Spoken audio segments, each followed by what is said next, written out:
Kita akan masuk teman-teman sekalian masih dalam kitab sholat tentunya. Hadits nomor 370 urutan 21 dalam pasal kita. Dan sanadnya sahih li ghairihi. Sahih karena dikuatkan oleh riwayat-riwayat lain. Dari Ubadah bin Samit radhiyallahu anhu, beliau berkata, aku mendengar Rasulullah sallallahu alaihi wasallam bersabda, "Khamsu salawatin katabahunna Allahu 'ala al-'ibad, wa man jaa'a bihinna wa lam yudayyi' minhunna shay'an istighfafan bihaqqihinna, kana lahu 'inda Allahi ahdun an yudkhilahu al-jannah, wa man lam ya'ti bihinna falaysa lahu 'inda Allahi ahad, in syaa'a 'adzabahu wa in syaa'a adkhalahu al-jannah." 5 salat yang Allah wajibkan atas hamba-hambanya. Subuh, duhur, asar, maghrib, isya. Barang siapa melaksanakannya dan tidak menyia-nyiakannya sedikit pun darinya karena meremehkan haknya, maka dia mendapatkan janji di sisi Allah untuk memasukkannya ke surga. Dan barang siapa tidak melakukannya, maka dia tidak mendapatkan janji di sisi Allah. Jika dia berkehendak, maka dia Allah mengazabnya. Dan jika dia berkehendak, maka dia Allah tentunya memasukkannya ke dalam surga. Teman-teman sekalian, hadis ini diriwayatkan Ahmad, Abu Dawud, An-Nasai dan Ibnu Hibban dalam sahihnya. Dalam riwayat yang lain, tentunya masih nomor yang sama, saya akan bacakan dulu riwayatnya. Riwayat Abu Dawud, kata sahabat yang mulia Ubadah bin Samit radhiyallahu anhu, aku mendengar Rasulullah sallallahu alaihi wasallam bersabda, "Khamsu salawatin iftaradahunna Allah." Khamsu salawatin iftaradahunna Allah Ta'ala. Man ahsana udu'ahunna wa sallahunna liwaqtihinna wa atamma ruku'ahunna wa khusyu'ahunna, kana lahu 'ala Allahi ahdun an yakfira lah, wa man lam yaf'al falaysa lahu 'ala Allahi ahad, in syaa'a ghafara lah wa in syaa'a 'adzabah. Salat 5 waktu yang Allah Maha Tinggi fardukan. Barang siapa yang membaguskan wudunya, melakukannya tepat pada waktunya, menyempurnakan ruku, sujud dan khusyuknya, konsentrasinya, maka dia mendapatkan janji dari Allah agar dia Allah mengampuninya. Dan barang siapa yang tidak melakukannya, maka Allah tidak memberinya janji. Jika dia berkehendak, maka dia mengampuni, dan jika dia berkehendak, maka dia mengazabnya. Kedua buah hadis yang mulia ini akan coba kita korek mutiaranya insyaAllah. Coba kita ambil faedahnya. Faedah yang pertama adalah sabda Nabi SAW, "Khamsu salawatin katabahunna Allahu 'ala al-ibad." 5 waktu salat yang Allah wajibkan atas hamba-hambanya. Ya. Ini juga mirip dengan hadis yang kedua tadi ya. "Khamsu salawatin iftaradahunna Allahu Ta'ala." 5 waktu sholat yang Allah yang Maha Tinggi fardukan. Ya. Dari sini kita ambil pelajaran teman-teman sekalian, kalau 5 waktu sholat hukumnya wajib mutlak. Wajib. Tidak ada negosiasi. Selama Anda masih hidup dan dalam kondisi sadar, bukan gila, bukan tidur, bukan lupa, ya, maka Anda wajib mengerjakannya. Tidak ada pilihan dalam masalah ini. Ya, pernah kita jelaskan, teman-teman sekalian, rukun Islam yang 5, ada 2 kalimat syahadat, ada sholat, ada zakat, ada puasa Ramadan, ada haji. Ini dibagi 3 lagi, supaya mudah memahaminya. Potongan yang pertama adalah yang wajib tidak ada pilihan, yaitu syahadat dan ya, sholat. Kemudian ada 2 bagi yang mampu, yaitu zakat dan haji. Dan ada yang wajib tapi masih bisa diganti di hari lain kalau orang punya udzur, yaitu puasa Ramadan. Kita bicara teman-teman sekalian masalah sholat ini. Jadi Anda kalau mampu berdiri, Anda wajib berdiri. Kita bicara sholat 5 waktu ya. Kalau Anda betul-betul tidak mampu, baru boleh duduk. Kalau Anda tidak mampu duduk pun, misalnya dalam kondisi sakit, berbaring. Berbaring pun belum bisa, misalnya betul-betul luar biasa, nggak bisa stroke semua, walaupun dengan isyarat mata. Dalam peperangan saja, tidak ada pilihan sama sekali. Perang lagi berkecamuk, waktu sholat masuk. Sholat para mujahid di atas kuda mereka, di tunggangan mereka, semampu mereka. Jadi nggak bisa ditinggalkan sama sekali. selama Anda masih hidup. Dan tadi saya bilang dalam kondisi sadar. Tidak sadar maksudnya tidak sadar yang tidak engah ya, misalnya tidur, lupa, gila, nah ini semua berbeda. Dan ini saking wajibnya. Dari sini juga teman-teman kita ambil pelajaran, karena dia wajib maka harus setiap muslim, bukan pilihan, untuk memperhatikan waktu sholatnya. Kapan waktu sholat masuk, semua aktivitas ditinggalkan. Wajib bagi mereka untuk memperindah, menyempurnakan sholat mereka, baik bacaannya maupun gerakannya, menjaga kekhusyuannya. Wajib, bukan hanya sekedar store kewajiban kepada Allah. Ingat, kami sering ingatkan dalam masalah sholat ini teman-teman sekalian, yang butuh terhadap sholat itu adalah kita. Allah Azza wa Jalla tidak butuh dengan sholat itu. Allah nggak butuh dengan seluruh ibadah yang kita kerjakan. Kalau Anda diberikan umur 1000 tahun pun dan Anda ibadah dari pertama bayi lahir sampai Anda meninggal, Allah tidak butuh semua itu. Ya. Allahus Samad. Allah yang segala itu bergantung padanya. Dan juga di akhir Al-Ikhlas dikatakan, walam yakul lahu kufuwan ahad. Allah tidak butuh pada siapapun. Allah zat yang sempurna, tunggal, esa, maha sempurna dan maha segala-galanya. Allah nggak butuh apa-apa dari makhluknya. Nah, kebanyakan orang teman-teman tidak khusyuk dalam sholat. Permasalahannya adalah mereka berpikir bahwasanya ini adalah kewajiban. Saya store kewajiban, selesai. Mau khusyuk, mau enggak, mau uduknya benar, mau gerakannya benar, mau bacaan benar atau enggak, terserah. Dan ini akhirnya karena niat ini dari awal ada, maka mereka memang tidak sengaja mau fokus gitu. Anda misalnya masak, kalau hanya sekedar buat, ya taruh saja garamnya, bumbu-bumbunya segala macam, mau enak gak enak terserah. Seperti itulah kurang lebih. Ya. Atau Anda mengerjakan pekerjaan apa saja gitu. Yang penting duduk bekerja, gak akan ada hasilnya maksimal. Anda sekolah, kuliah misalnya, Anda hanya sekedar, ya yang penting orang tua saya suruh saya duduk di kelas, lulus gak penting. Tentu akan beda sekali kan dengan orang yang memang masa niat mau memasak yang terbaik. Orang pun akan memujinya, orang maksudnya di sini dalam masakannya ya, kita tidak tarik pujian dalam sholat karena ini tidak bolehkan tentunya, tapi contoh saja dia ingin orang lain merasakan enak dan memang tertarik dengan masakannya, gitu kan. Begitu juga dengan orang yang kuliah, dia niat memang mau ngejar ilmu, mau ngejar prestasi, mau ngejar titel, dia akan pasti serius gitu. Begitu juga dengan orang bekerja. Kalau dia bekerja memang betul-betul mau menunjukkan prestasi terbaiknya ya, supaya dia bisa lama di perusahaan tersebut ya, maka otomatis akan mendapatkan apa yang dia niatkan. Innamal a'malu binniyat. Ya. Jadi harusnya di sini teman-teman dalam sholat, kalau kita tahu dalam sholat, seseorang itu tahu kalau dia butuh dengan pahalanya.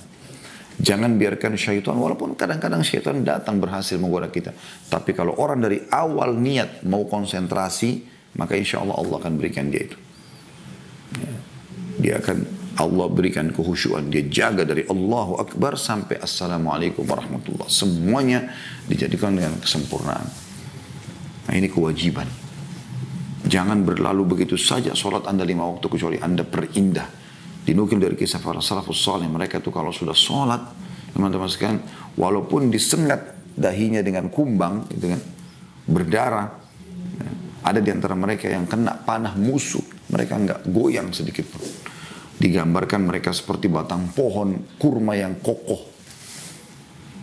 Tidak ada satu pun yang bisa mengganggu konsentrasi mereka kalau mereka sudah sholat. Bahkan kalau mereka sangat yakin kalau meninggal, ada orang menyerang, ada ajal datang, ya sudah.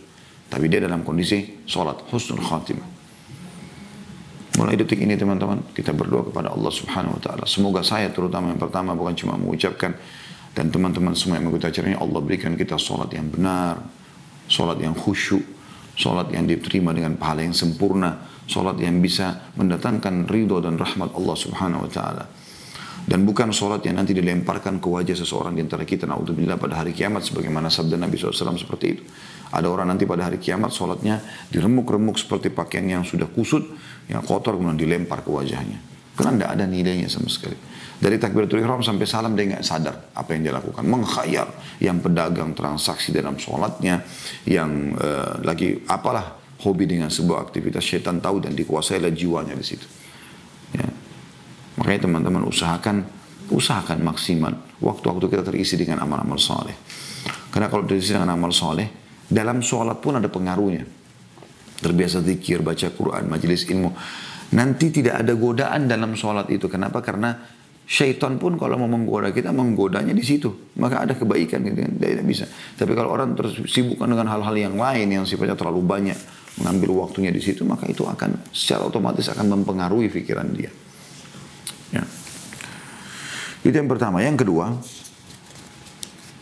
potongan sabda Nabi SAW, "Faman ja'a bihinna wa lam yudayyi' minhunna syai'an istighfafan bihaqqihinna." Dan siapa yang mengerjakan 5 waktu sholat tadi, dan dia sama sekali tidak mengurangi haknya sholat itu karena menganggap remeh. Nah, yang perlu digarisbawahi kalimat menganggap remehnya. Jadi dan juga di sini faedah yang kedua dari hadis adalah bagaimana Nabi SAW menekankan agar selalu menjaga sholat di awal waktu. Mulai hari ini, mulai detik ini, ya, Anda usahakan awal waktu. Begitu muadzin mengatakan hayya 'alas shalah, ayo sholat, Anda sudah berhenti dari aktivitas semua yang lain. Berhenti. Sudah wudu, sudah di musola Anda. Kalau sekarang masa pandemi di rumah, kalau Anda di masjid, Anda di masjid. Tidak ada lagi aktivitas lain. Karena Nabi SAW mengajarkan ini dari Allah Subhanahu Wa Taala. Semua muadzin mengumandangkan kalimat yang sama. Semuanya. Tidak terkecuali. Dan itu mau orang Arab, mau orang bule, mau orang Melayu di Asia Tenggara. Sama. Allah yang mengajarkan. Jadi sebenarnya Allah yang sedang memanggil Anda. Masa Anda tidak tergetar hatinya setelah dikatakan hayya 'alas shalah. Kemudian datang kalimat apa? Hayya 'alal falah. Ayo menuju kepada kemenangan. Kemenangan kau sholat ini dapat kemenangan dunia, kemenangan akhirat. Kebutuhanmu dipenuhi di dunia, kebutuhanmu juga dipenuhi di akhirat. Keselamatan ada di sholat 5 waktu. Gak ada negosiasi, gak ada transaksi, gak ada pembicaraan setelah azan. Selesai. Yang ada hanya sholat. Ini luar biasa kata Nabi SAW. Faman ja'a bihinna. Siapa yang mengerjakan 5 sholat itu. Walam yudayyi' minhunna syai'an istighfafan bihaqqihinna. Dan tidak meninggalkan sedikit pun dari sholat itu. Apa saja yang berhubungan dengannya. Terutama tadi di awal waktunya. Konsentrasinya. Ya, dalam riwayat yang kedua. Ya, ini didetailkan ini. Makna daripada istighfafan bihaqqihinna. Tidak menganggap remeh. Ya, kata Nabi SAW, man ahsana udu'ahunna. Siapa yang menyempurnakan wudunya sholat itu. Wa sallahunna li waqtihinna wa atamma ruku'ahunna wa khusyu'ahun. Dan dia sholat di awal waktu. Selesai azan dia sholat qabliyah, kemudian langsung sholat wajib. Tidak ada tertunda. Tidak ada lagi perbuatan apapun selain itu. Lalu dia menyempurnakan rukuknya. Allahu Akbar, tenang. Sami Allahu liman hamida. Allahu Akbar, sujud. Tenang, tenang, tenang. Ingat, setiap sholat itu ada pahalanya. Dan semua itu akan ya ditimbang di timbangan amal Anda pada hari kiamat. Jangan asal ruku dan sujud. Nikmati setiap gerakan dan bacaannya. Karena semuanya ada pahalanya. Baik gerakannya ataupun bacaannya. Makanya di sini dikatakan wa khusyu'ahunna, dan kehusyuannya. Ya. Jadi kedua hadis ini saling menguatkan satu sama yang lain. Riwayat yang pertama, awal waktu sholat dan tidak menganggap remehnya. Ya. Jadi banyak orang menganggap remeh itu ya. Anggap remeh, sudahlah nanti aja. Azan dikumandangkan di sebelah kantornya, mikrofon begitu besar. Di HP-nya bunyi, dia tahu temannya bunyi handphonenya, aplikasi azan. Dia nggak peduli, enggak. Sibuk dengan laptopnya, sibuk dengan gamenya, sibuk dengan transaksinya, sibuk dengan ngobrolannya dan segala macam hal. Berubah-berubah teman-teman sekalian. Semoga Allah SWT mudahkan kita mulai detik ini. Sekali lagi kita kalau belajar tujuannya mulai hari ini ke depan. Kita tidak bicara yang lalu. Sekarang mulia sekali orang yang menjaga sholat. Dan kalau Anda mau memperbaiki apapun dalam kehidupan Anda, mulai perbaiki dari sholat 5 waktu. Percaya teman-teman sekalian. Coba resep sederhana ini. Sholat 5 waktu. Azan, sholat 5 waktu. Coba komitmen mulai sekarang sampai ke depan. Awal waktu. Anda akan mendapatkan beberapa hari saja setelah itu. Apalagi kalau sudah bulan, apalagi tahunan. Luar biasa. Rezeki Allah bukakan, kemudahan Allah berikan. Ya, segala macam hal. Allah perbaiki semua. Mulai dari sholat. Kemudian potongan yang ketiga adalah sabda Nabi SAW, kana lahu indallahi ahdun an yudkhilahul jannah. Dia akan mendapatkan sebuah jaminan atau janji di sisi Allah bahwasanya Allah akan memasukkannya ke dalam surga. Itu riwayat pertama. Riwayat yang kedua, kana lahu 'alallahi ahdun an yaghfiralah. Dia akan dapat janji dari Allah bahwasanya Allah akan bersihkan dosa-dosanya. Jadi riwayat pertama Allah akan masukkan surga, riwayat kedua Allah akan bersihkan dosa-dosanya. Subhanallah, kalau kita coba gabungkan kedua riwayat ini sebenarnya sejalan ya. Orang yang pertama masuk surga, yang kedua diampuni. Karena orang kalau diampuni akan masuk surga juga kan gitu. Otomatis kalau dosanya orang tidak ada, kita berimani itu. Ya. Otomatis dia akan masuk dalam surga. Gitu kan? Jadi ini luar biasa koneksi antara dua riwayat ini. Jadi sama-sama masuk surga, di sini diampuni. Maka tentu orang diampuni akan masuk ke dalam surga. Gitu kan? Bisa juga tentu bermakna, teman-teman sekalian, dia masuk surga, dan dengan dibersihkan dosanya akan ditambah derajatnya di surga. Jadi semua memiliki makna-makna yang mulia. Potongan yang keempat dari hadis yang kita bisa ambil adalah, وَمَنْ لَمْ يَأْتِ بِهِنَّ فَلَيْسَ لَهُ عِنْدَ اللَّهِ أَهَدٍ إِنْ شَاءَ عَذَّبَهُ وَإِنْ شَاءَ أَدْخَلَهُ الْجَنَّةِ. Dan barang siapa yang tidak mengerjakan sholat 5 waktu itu, maka dia tidak akan mendapatkan jaminan atau janji dari Allah. Kalau Allah ingin Allah siksa, kalau Allah ingin Allah masukkan ke dalam surga. Dalam riwayat yang kedua, وَمَنْ لَمْ يَفْعَلْ فَلَيْسَ لَهُ عَلَى اللَّهِ أَهَدٍ. Barang siapa yang tidak mengerjakan 5 waktu sholat, maka tidak ada janji, tidak ada jaminan dari Allah untuknya. Insya ghafaralah wa insya adzabah. Kalau Allah mau Allah ampuni, kalau Allah mau Allah siksa.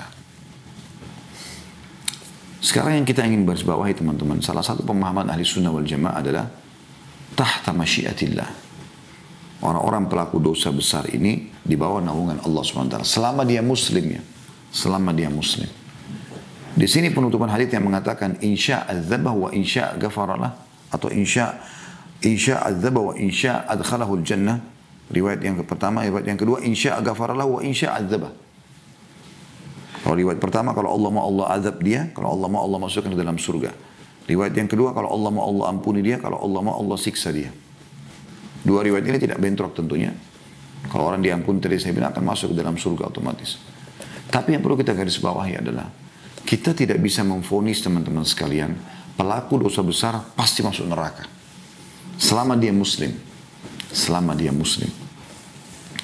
Tapi dia dikatakan di bawah masyiatillah, di bawah keinginan Allah subhanahu wa ta'ala, keputusan Allah. Kalau Allah mau, Allah masih bisa selamatkan. Kalau Allah mau, Allah masukkan ke dalam surga. Jadi nggak boleh langsung kita vonis. Hati-hati memvonis seseorang selama dia bukan orang kafir yang sudah meninggal dalam keadaan kekufurannya, ini berbahaya. Pernah terjadi begitu teman-teman sekalian. Ada orang berkata kepada saudaranya, diceritakan dalam sebuah riwayat sahih, kamu tobatlah, kamu begini, dinasihati, tapi saudaranya tidak mau dengar, ahli maksiat. Tiba-tiba dia mengatakan, Allah tidak akan ampuni kamu. Setelah sekian lama dinasihati tidak mau dengar, Allah tidak akan ampuni kamu. Apa yang terjadi teman-teman sekalian? Allah subhanahu wa ta'ala murka kepada orang yang saleh tadi ini, ya, yang nasihati saudaranya, tapi dia langsung vonis akhirnya. Tugasmu menyampaikan. Orang mau dengar, tidak dengar terserah. Yang penting kamu sudah dapat pahala di sisi Allah. Begitu saja. Gitu kan? Tapi kalau dia vonis, gara-gara dakwanya tidak mau didengar, kau pasti masuk neraka. Maka kata Nabi SAW, Allah pun berfirman, siapa orang ini berani benar melampaui aku? Ketahuilah aku telah hancurkan amal-amalmu, yang tadi orang yang soleh menasihati ini karena memvonis, dan aku telah ampuni dosa-dosanya. Orang tadi yang telah atau mengerjakan dosa itu. Ahli maksiat teman-teman sekalian, bukan musuh kita. Tapi kita sedang meluruskan kesalahannya. Bukan fisiknya, kesalahan dia. Makanya orang berbuat kejahatan bagaimanapun, kalau dia bertobat nasuha, Allah subhanahu wa ta'ala masih maafkan. Ya, gitu. Jadi jangan kita main vonis orang, nggak boleh. Dia masih di naungan Allah SWT selama meninggal dalam keadaan muslim. Yang benar kalau kita temukan ada seorang muslim meninggal dunia, kita mengatakan semoga Allah maafkan dia. Semoga Allah ya ampuni dosa-dosanya. Semoga Allah terima amal-amal yang sudah dia kerjakan. Seperti itulah. Walaupun orang itu tadinya musuh Anda. Tapi dia muslim. Pernah seingat saya ya, kisah Ibnu Taimiyah kalau tidak salah rahimahullah. Beliau pada saat hidup ada satu orang yang sangat benci sama beliau dan tidak jelas kenapa. Ada saja kesalahan Ibnu Taimiyah dicari. Subhanallah, satu waktu meninggal orang itu, datang salah satu muridnya lalu berkata, si fulan meninggal, berita gembira buat Anda. Maka Ibnu Taimiyah malah berkata, kau mengatakan berita gembira dengan meninggalnya seorang muslim? Lalu beliau melangkah menuju ke rumah orang tersebut, lalu menemui istri dan anaknya sambil mengatakan, ketahuilah mulai hari ini aku pengganti ya si fulan yang sudah meninggal untuk menafkahi kalian. Malah beliau membiayai hidupnya. Jadi begini teman-teman, keburukan dan kesalahan orang jangan kita balas dengan keburukan. Dia berdosa, kita berdosa.